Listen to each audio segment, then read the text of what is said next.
Welcome to Real Rockford Files, for tales of the paranormal, supernatural, and the flat-out unbelievable. Today I'm going to be sharing ghost stories from the state of Oklahoma. Let's get into it. Story 1. I'm 62 years old. The events below occurred when I was 12 through 13. They were so dramatic and real that I remember them as if they just happened. My large family was living in a house that was 103 years old at the time. My father was a violent, abusive, psychotic, and daily IV drug addict. I had 2 younger brothers and 2 older brothers. The oldest had moved out. My bedroom was upstairs and to the right. I tried to be in my room as much as possible to avoid my father's beatings. I read a lot, discovered Tolkien and sci-fi. I had an aquarium, chemistry set, and microscope. Probably rather like young Sheldon. Anyway, paranormal things started happening right away. I never saw a ghost or spirit, but I felt its evil presence. Sometimes I would get up to leave its presence, and other times I would just get up to leave the room for school, etc. I would be stopped in my tracks. I literally could not take a step forward. I never felt hands grabbing me and holding me back or standing in front of me pushing me back. What I encountered was like a force field. You could not push against it like a wall and feel it. It was exactly like the sensation of trying to push 2 magnets together. Just no way to progress against it. Instantly it would fill me with such dread and such a strong feeling of absolute evil that it terrified me. This would sometimes last a few seconds and sometimes a few minutes. One time after getting released by it, I started walking down the stairs. About halfway down it floated me down the rest of the stairs and set me down gently. I was shocked by that. It was a school day and cereal, bowls, and milk were set out on the near end of the long table. I went to reach for the bowl and it scooted 2 feet away from me. I tried again and it did it again. I finally made my cereal. That was the only time that anything manifested outside of my room. Within a block of my house on the same side of the street were 3 funeral homes. I wondered if that was the cause of the problem. Whatever it was palpably evil, like demonic, whether a religious person or not. Strong, negative, hating evil. I was so glad to move away from that house. My youngest brother told me that when he was 10 and homesick alone, that a 7-foot lizard man that felt evil manifested in his room. He had waited 50 years to tell me his story for fear of not being believed. I believe him. He is the type that would rather die than tell a lie. I've seen few accounts of this force field type sensation on the popular paranormal shows and give most credence to these stories. Story 2. Let me start by saying thank you for reading this. It means a lot and sorry in advance if this is really long. Brevity is not my strong suit, and these details are, I promise you, very relevant to setting the story up. I have 2 families and they live across the country from each other. Ever since I can remember, my dad, being the piece of soggy lettuce that he is, always made me feel uneasy when I was with him. No, he never hit me or assaulted me in any way. He's not that soggy, but I always felt like we were never alone in the many homes that we lived in. This time in particular, I was around 7 or 8, and I was visiting my dad for the week in Oklahoma. I live in South Dakota, so I didn't visit often. My dad and new stepmom had just moved into a new home, and it was only us 3 and my dog. I had a small room with my bed against the wall facing my closet door. This is important. I had a small dresser with a TV that had an automatic shut-off because I could never fall asleep without it on. Another strange fact about being with my dad is that I was deathly afraid of the dark, just like any young kid is, but when I would stay with him, I always felt compelled to sleep with no lights on. However, I would always, and mean always, make sure that I had my closet light on with the door shut before I went to sleep. And this is the same in any house that I lived in with him. Every morning I would wake up with my door shut and light on, so I know my dad never came into my room and turned it off, so this was not a one-time thing.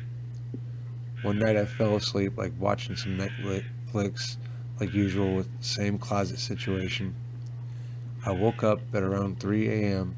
and at this time I didn't know what this meant, but to my surprise it was not good. So I woke up to my closet door open and the light turned off. I instantly felt sick to my stomach, with complete body chills. I know that this was not sleep paralysis because I was able to sit up and I could move my arms, legs, and eyes. I looked to the side where my dresser ended and I saw these freaking scary people with gray skin and red eyes. There were 4 men, 2 little girls, and 2 little boys. On the far left, there were 2 little girls that looked like scarily like me from the past when I went to Catholic school and wore green checkered jumper dresses, and they had long brown hair. In the middle, closest to the girls, were 2 identical men in business suits and black hair. The men to the right of them had all gray on, baggy sweatpants and baggy hoodies and gray tennis shoes. Then to the right of them and on the end, there were 2 little boys with identical clothes to the men in gray sweats. I about crapped my pants. The 2 men in suits started whispering to me, and the voices I eventually heard were threats to kill me and all my family if I didn't get them to leave in a certain amount of time. You don't have long, we will kill you. You better hurry. Hurry, we will kill you. They kept repeating until finally one of the little girls screamed and ran toward me, and they disappeared right as I opened my mouth to scream. To my surprise, it was my own scream the whole time. However, I know that I was not sleeping, as I could move and jump right out of my bed to run to my parents' room. My dad and stepmom were annoyed that I woke them up, but became scared when they saw I ironically looked like I had seen a ghost. But oh, not just one, 8. They, still being the trash bag filled with wet socks that they are, didn't really do much about it after that night. My mom doesn't really believe in this type of stuff, but when I told her, she looked terrified and simply prayed over me a few minutes. Well, that was my story with the paranormal. Sorry for the length, and thanks for reading. Story 3. This event occurred when I was a teenager living in Lawton, Oklahoma. I have never forgotten it. During one November weekend, I spent the night at my friend Steve's house. During this period, Steve's church was performing an all-weekend prayer vigil for a reason that I've since forgotten. Steve had signed up to pray during a 30-minute period beginning at 3 in the morning. On Friday afternoon of the previous day, Steve invited me to wake up with him and travel to his church to pray with him.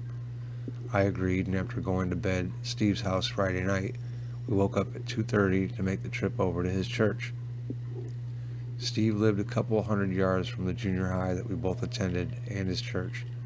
The First United Methodist was across the street from that same school. It did not take long for Steve's father to pack us up in his station wagon and drive us the short distance in the frosty morning to the church. The church was an enormous structure, and as we entered, I got the distinct impression that we were entering a cave. The only lights in the whole building were the candles glowing at the altar that the prayer pole had left during the prayer vigil. I could not see the ceiling, and after approaching next to the altar, I looked back and could not see the back of the church in the darkness. I could tell that Steve's father had settled into one of the back pews because I could hear him shifting around in the pew. There was a woman at the altar, and when she saw us approaching, she muttered a hushed hello and got up to leave. I listened to her footfalls and watched her disappear into the darkness. Seconds later, I heard her open the door. When she did, the street light at the front of the church briefly lit the interior of the church before the door closed behind the woman to leave us once more in the inky, candlelit darkness. I sat on the front pew behind Steve and watched as he knelt at the altar and began to pray. I do not recall him spending too much time at prayer before watching him grasp a nearby straw, light it on a candle, and use the lit straw to light a candle that was unlit.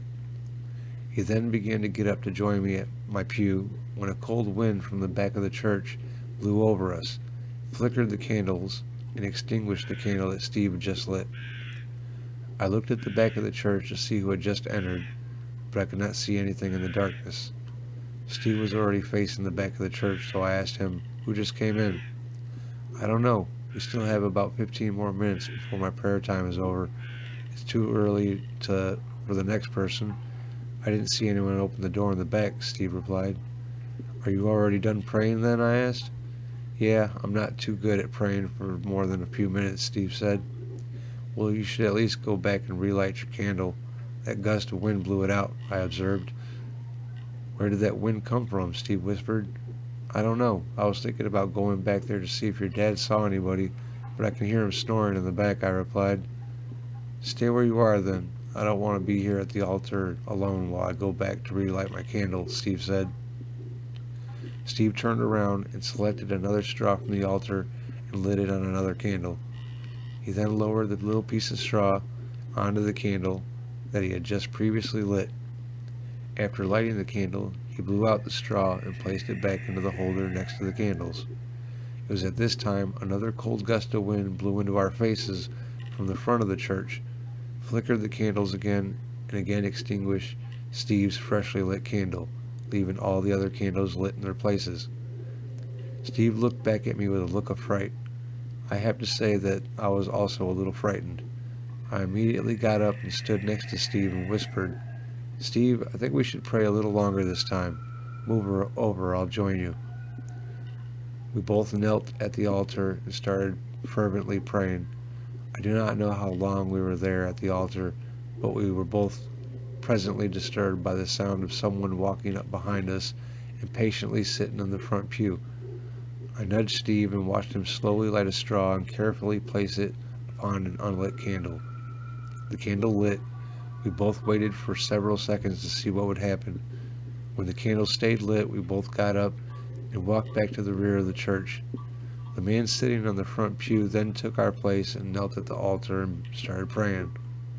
After waking up Steve's dad, we all left the church, got into Steve's station wagon, and drove back to the house. The next morning, we told Steve's parents about what had happened in the church while Steve's dad was sleeping. Surprisingly, all that his dad could say was, well, I guess someone upstairs wasn't satisfied with your first efforts. It was just as good an explanation that Steve and I could offer for the night's events. Story 4. We have recently moved into another home. The last one ended up having a huge bug infestation that we couldn't get rid of. During the summer, it happened to get extremely warm, which meant air conditioner running on auto, so it was nice and cool once the AC was halfway fixed, which in return allowed these particular insects to come out and feed on us. So we left everything behind and moved. The owners allowed us to break the lease because they failed to inform us the previous tenants brought those things in. They had failed to get rid of them successfully. Now on to the new one. This house is much bigger than the last. 4 bedrooms, huge living room, the washer and dryer in the same room. I'm laughing at myself for being so excited about that, simply because the former place had the washing machine in the bathroom and the dryer downstairs. Lots of work for weeks worth of clothes to wash. I don't allow myself to smoke inside the house, so my usual spots are either outside on the front porch or stand just outside of the back door, which is in the laundry room and connected to the master bedroom. In order to get to the back door, I have to walk through my bedroom through one door and walk through the laundry room. I can see directly into my room from the laundry room.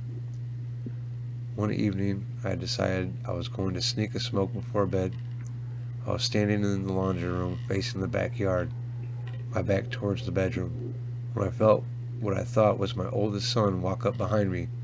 I feel their energies, all of them are different, which is why I say my oldest sons, but within that second it took me to turn around. I realized he hadn't said anything to make his presence known. His normal thing to say is mother in an English-style accent. I turned around and I didn't see him, but did catch a glimpse of a shorter shadow run from one side of the door to the other. So I quickly realized it wasn't my son and ran towards the bedroom and looked towards the direction the shadow was running to. And of course nothing, absolutely nothing. This particular thing had happened twice already. The second time it happened in the kitchen while I was washing the dishes. Now we have a huge mirror in front of our sink, and that time I didn't see anything, just felt it come right up behind me. Our thermostat is constantly being turned down from 75 to 70. We set it to 70 during the evening so we can get sleep good, and 75 in the afternoon while we're all away. We return home to it freezing in the house, so we check the thermostat and it will be at 70 again. I know that's not cold, but when the house has been closed up and the curtains drawn all the way, it tends to get cold. The TV turns itself off at night. Only time it does that is when I decide to sleep in the living room when my back and my neck have been acting up. My mattress is brand spanking new. I can't sleep on it half the time. I've gotten a huge bang at the door and the jiggling of the door handle, so my husband asks, "Who is it?" and looks out the front window. He saw no one standing there, so he opens it up and looks out the screen door. It's still locked, so there was no possible way our door could have jiggled without someone yanking and prying the screen door open. And believe me, we would have heard that. I told him, with my beliefs and experiences, not to open that door. If you see no one, leave it be. But he tends to get that wave of protect and see what I'm up against type energy flowing and didn't listen. Thus, all the above happening after the knock at the door. Story 5. Let me start with some backstory so you can understand my full meaning. I've been in law enforcement for nearly 28 years. For the past 13, I've been a special agent. I've been on SWAT for several years and served my county overseas in the U.S. Army. I am a Type A personality. I've worked homicides and hunted seriously dangerous men. I am hardwired to seek the tangible and find the truth. No one whom has ever met me can say I easily rattle. Here's what occurred. I purchased a farmhouse in rural Oklahoma 9 months ago. It's about 7 miles from the nearest town. It's peaceful out in the country most of the time. I live alone at the moment, with my fiance moving down in a couple of weeks. My kids are grown, in college and working. 2 nights ago I went through my normal bedtime routine, checked the doors and set the alarm. All was quiet. I go to sleep about 11:30 p.m. I'm asleep for about an hour when I awaken by what I can only describe as a small child pushing the mattress of my bed down on the empty side a few times. I didn't see a child. I heard a giggle, then felt the movement. I recall asking, "What is it, baby?" like when one of your kids wakes you up at night. I then realized I was alone and thought I had dreamt it, in that place between awake and sleep. I felt no threat or concern really and rolled over and went back to sleep. 2 hours later, at about 2:30 a.m., I felt the bed violently move several times. It jarred me awake. Once awake, it moved once more and was coming from under the bed, pushing up. It moved my full body weight as well as the bed mattress and box spring. I'm kind of a big guy. That took some effort. I got up quickly. I sleep with a firearm accessible at all times, and like I stated earlier, I live alone during the week. The room is dark, so I grabbed the weapon and a flashlight. All the hair on the back of my neck is standing up, and I felt like I was not alone in the room. I went from condition white to condition red instantly. It immediately felt like I was in trouble and about to deal with a home invasion or something, and feeling like there is a real threat to deal with. I checked my surroundings and determined nothing is close to me. I jerked the covers off the bed so I could see underneath. There was nothing there. I fully expected to find a person. I swept my whole house, issuing threats and armed. I checked every room, closet, and space a person could be in. Nothing. I cannot accurately convey the level that this unnerved me. Since that happened, sleep has been less than easy. I did some research and have had the house heavily saged. It's been quiet since then, at least so far. There have been no geological anomalies reported. All I can say is there are still some things in this world that we don't understand. I can tell you without a doubt, I was not alone at 2:30 a.m. Don't forget to subscribe for more stories. Hope you enjoyed.